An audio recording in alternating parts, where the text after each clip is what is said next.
여러분 안녕하십니까. 룩킹포맘 최인성입니다. 70년대부터 90년대까지 긴 시기에 한국에서 미국으로 입양된 입양인들, 한인 입양인들의 부모를 찾도록 돕고 있습니다.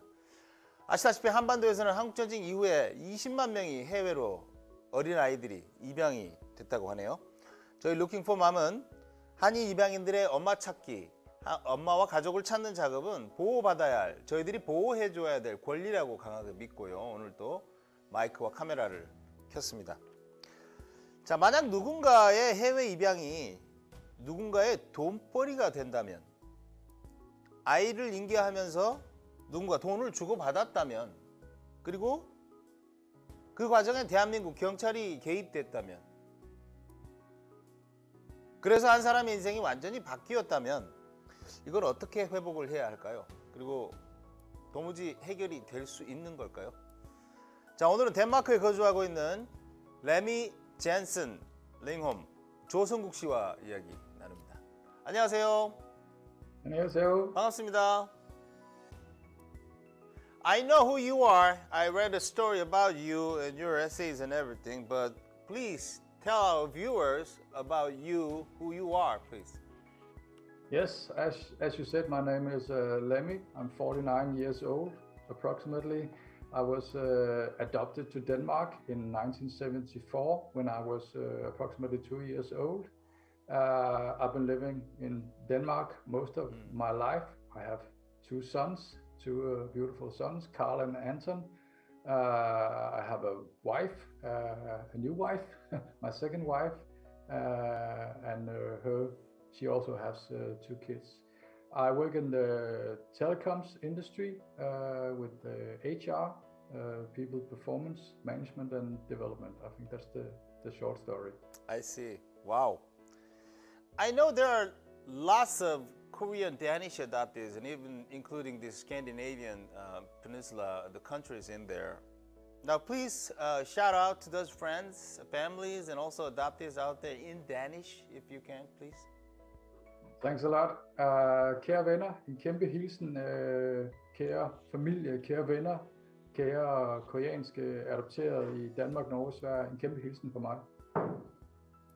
Now, before we get to your story, we talked about the Korean adoptees in the Scandinavian peninsula. How many are there, and what are the activities? I know you organize the group of adoptees and then frequently do the activities together. Tell us more about it, please. I think in Scandinavia, the total is around 45,000 Korean adoptees. Did you say 45,000? Yeah.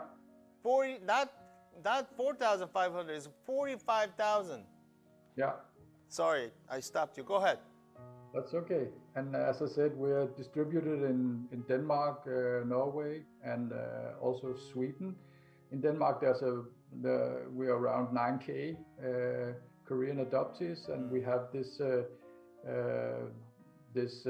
association we call the Koreaklubben, which is a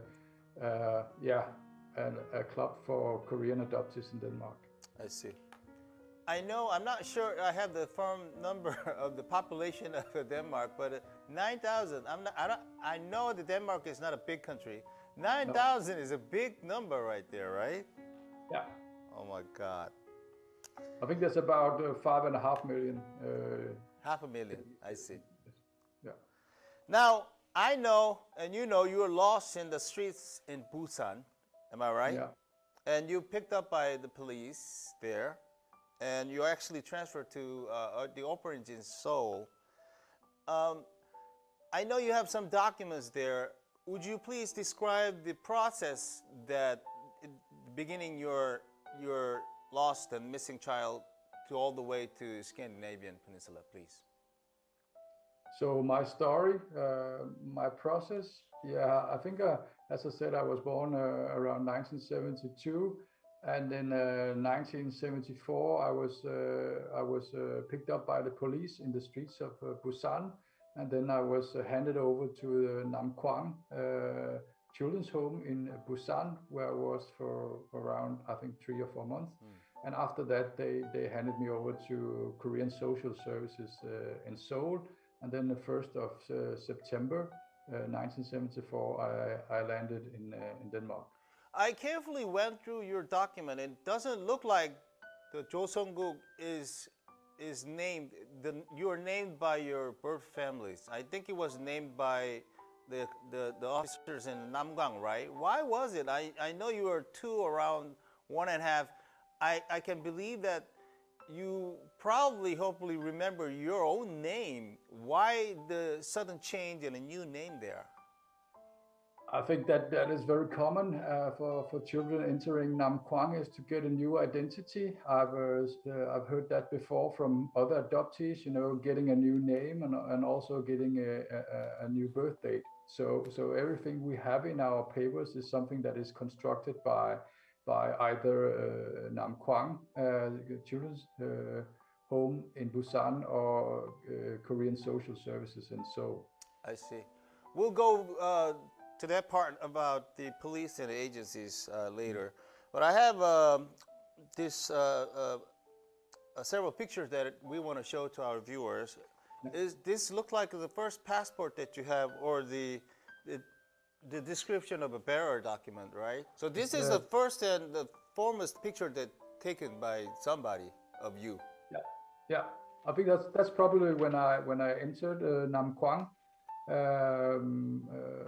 I guess so. If I look at my haircut, when I arrived in Denmark, it was very short.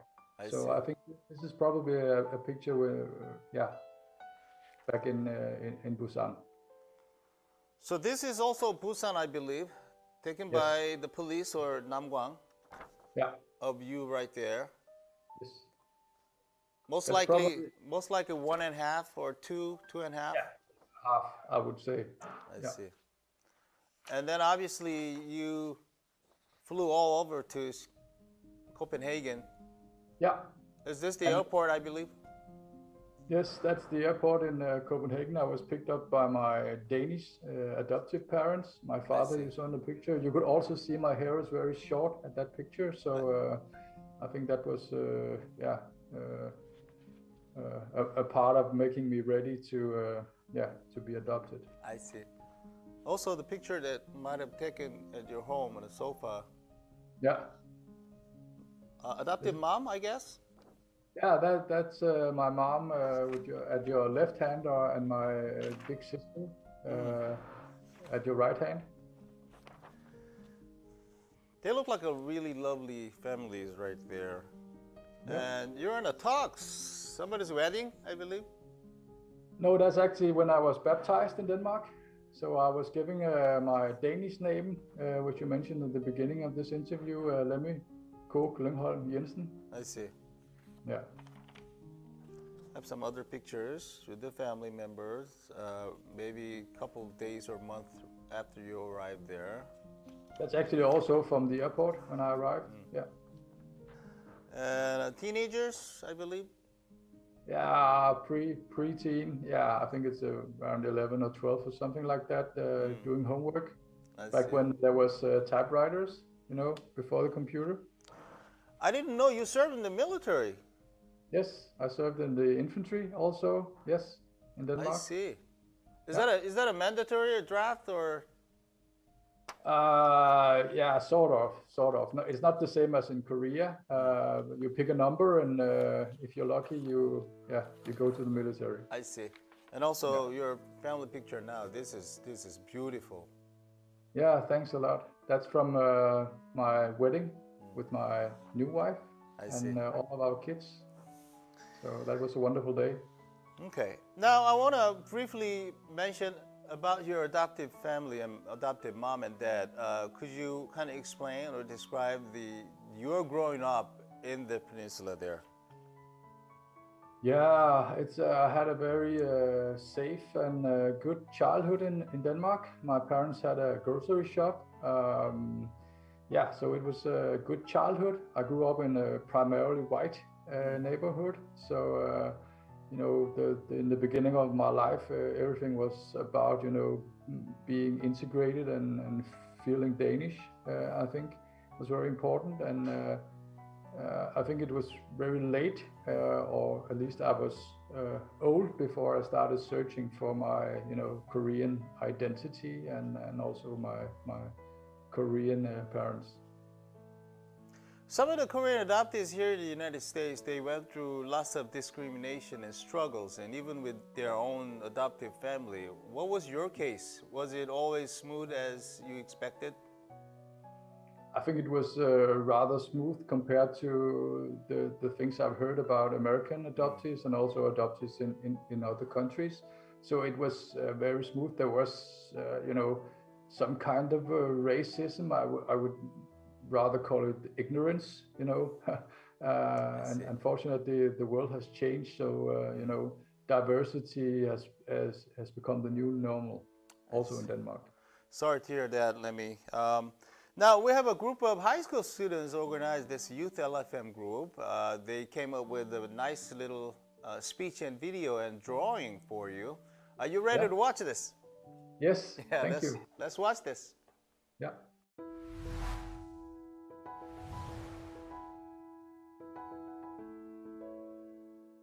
Hi Lemmy, my name is Gina and I am an upcoming senior in high school, and I am part of this youth LFM video project. Through this opportunity, I wanted to show you my support in any way, and I'm hoping that this video finds you well. First, I wanted to talk about your adoption story. After reading it, I was genuinely moved and inspired by how much you've gone through and how far you have come. I saw that you have children, and I just find that so incredible. I just would like you to know that I think you're so strong and that you must have gone through a lot of things emotionally and physically, and I just wanted to thank you and show my appreciation for your hard work and for also sharing this story.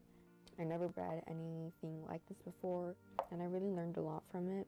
I'm definitely going to share your story and also be praying for you. So this is a quick sketch I did of a dove, and I decided to draw a dove because they symbolize hope. And this may not be the best, but I hope that this video acts as some sort of message for you to be hopeful as much as you can. I hope you stay strong and healthy during these hard times.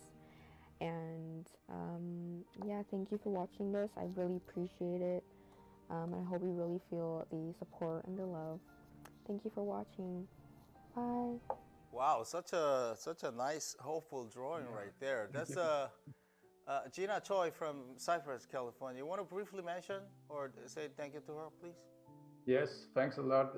Really touched my heart. I'm so happy to be acknowledged and recognized by you, and thanks a lot. Great. Thank you, Gina, again. Now, back to our conversation. I know you traveled back to Korea, Seoul, Busan. I know you went to KSS, other agencies, and I know you dropped by a police station to make sure that you have something left there. Tell us about your travel back to Korea. When was it? Like couple decades ago? How did it go? Did you get any trace of what you have been there? No, not so much. I was in a dialogue with KSS before I traveled, and that was in 2015. I went back to Korea, and I had an agreement with KSS to visit them and also to have a look into my papers and see if we could find some information about my background and also my biological parents. So I think it's in April 2015 I traveled back to Korea, to Seoul. I would say it was a great trip in many ways. Unfortunately, there wasn't so much new information other than the information that I was handed in to Nam Quang Children's Home by the police, which was new information to me. But nothing new came up regarding my history. So it was kind of like a dead end to me. I met a lot of great people. I also, did some DNA tests also at the police station of Seoul. That was quite an experience, but no useful information in the search for my parents. You didn't get anything out of DNA tests with the police department? Nothing so far?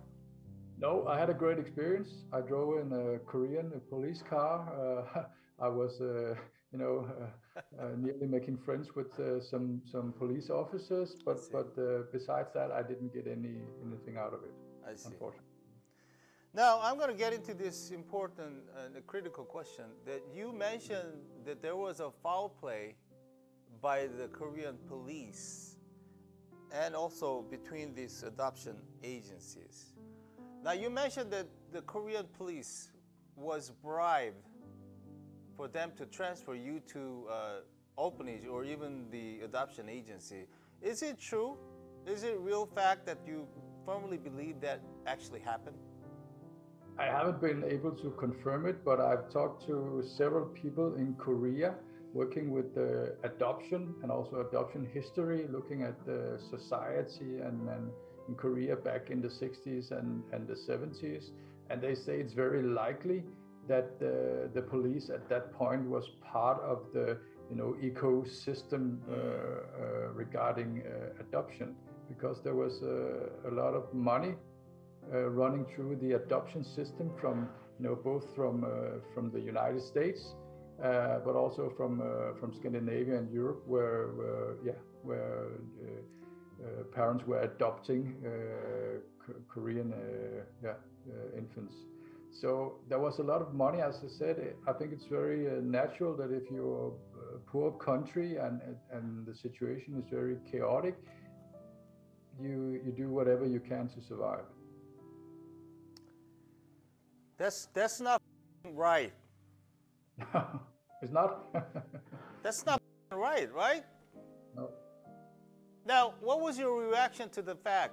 Did you claim this fact or the highly likely fact to anybody? Did you think of bringing it to the court? What was your reaction and the reaction you've been thinking to take?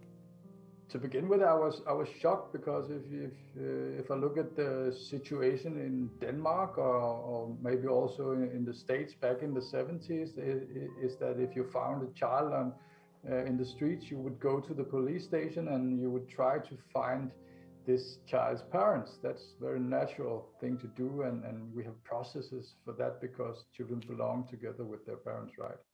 So I was kind of shocked to find out that that process wasn't in place, or at least it wasn't an action that they chose. They chose to go to the children's home and probably get some some money in their hands for delivering a kid. So I was shocked. I was also sorry about it, but at the same time, I kind of I understand why. So it's not like I don't understand the reason why they did it. No, I mean, excuse my French, but that's not right. No. But if you look, I don't know if you looked into the history of Korea, but if you look into the 60s and the 70s in Korea, and you see some of the movies kind of like describing the situation, there wasn't much structure, I think. And they were still building up the country after the Korean War. So I think it's natural that you make a living out of any given situation, right? No, I understand. You're telling me that there's the ecosystem of how things work with this adoption there back in the days. I know, I can feel it. But let's say you were just lost out on the street and somebody picked up for any kind of the purpose of intention to pretty much sell you out. Yeah. Again, excuse my French, but that's not right. What is going on? Come on. But it's very likely that was the case at that point. I've heard that from others also, that you weren't really sure if this if this kid was really alone, or they were just picked up in the street at the wrong point and time. I don't know what to say. I'm speechless. Yeah. Me too. So, but that you know, that means that there's no information, you know, existing around my history before that, you know, that point in time where I was handed in at Nam Quang. So, as I said before, it's a dead end, because where do I come from? What's my real name? What's my real birth date? We don't know. Okay, so one thing for sure is it is highly likely that Nam Quang gave money to the police. Yeah. Or the vice versa, or the police gave the money to Nam Quang. No, I think Nam Quang gave some pocket money to the police officers handing in kids, and then when Nam Quang would transfer children from Nam Quang to e.g. KSS, then KSS would hand over money to Nam Quang.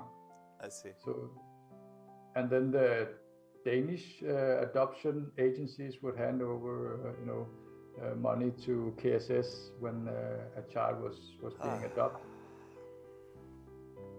I remember from my childhood, my father said, my adoptive father said that, I had the same cost of an expensive car in Denmark.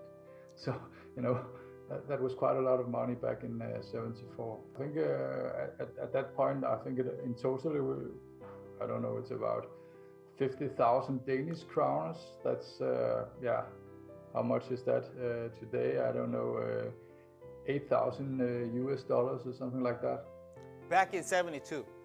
Yeah, 74, yeah. That would be something like, I don't know, some $300,000 or somewhere now. Yeah. It was a lot of money. I see. I don't know what to say. Okay, so hopefully by recording this video and exposing this video to somewhere in Seoul or in Korean Peninsula, let's say your birth families or birth mom or even dad, say they watch this video, I want you to say something to them. Are you ready? I want to say hi to you, and I hope that we get the chance to meet before it's too late. I'm nearly 50 now, so I guess you must be around, 70, maybe 75. So, the clock is ticking, and I think if we are to meet in real life, then it has to be now, or at least within the nearest future. Yep, I hope that it'll happen before it's too late, like you said. Yeah. It takes a long period of time, and it takes a lot to find your birth family. Do you have any plans to find your birth mom and dad? No concrete, tangible plans. I think my next step is to go to Busan. I think maybe in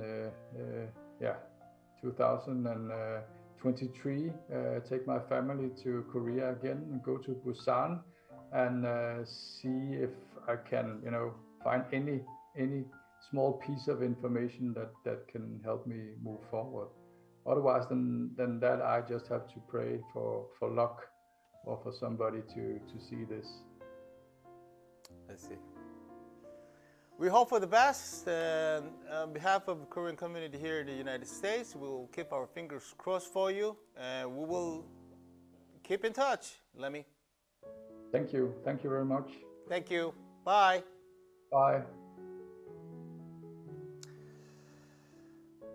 오늘 룩킹포맘은 덴마크의 코펜하겐에 거주하고 있는 조성국 씨와 얘기 나눴습니다. 경찰이 뇌물을 받았을 수도 있다는 내용을 듣고 정말 해야 될 이야기들이 지금 많습니다만 말이 막혀서 뭐라고 이야기해야 될지 모르겠습니다. 여러분은 어떻게 생각하십니까? 뭔가 할 수 있는 것이 없다면 차라리 그 사실을 알지 말았어야 했다라는 비겁한 변명도 잠깐 생각이 들었습니다. 죄송합니다. 판단은 여러분의 몫입니다. 뭔가 할 수 있을지 없을지는 여러분과 제가 또 두고 봐야 되겠죠. 다만 룩킹포맘은 저희 제작진은 우리 성국 씨에게도 부디 한국의 엄마와 아빠, 어머니와 아버지를 만날 수 있는 기회가 반드시 찾아오길 간절히 두 손 모아 기도하겠습니다. 룩킹포맘 영상은 광고 수익을 내지 않습니다. 입양인들이 부모를 만나는 것이 저희들의 참된 수익이기 때문입니다. 룩킹포맘은 경동나비의 미국 법인이 후원해 주셨습니다. 감사합니다. 최인성이었습니다. 다음 영상에서 여러분들 다시 만나 뵙겠습니다. 감사합니다.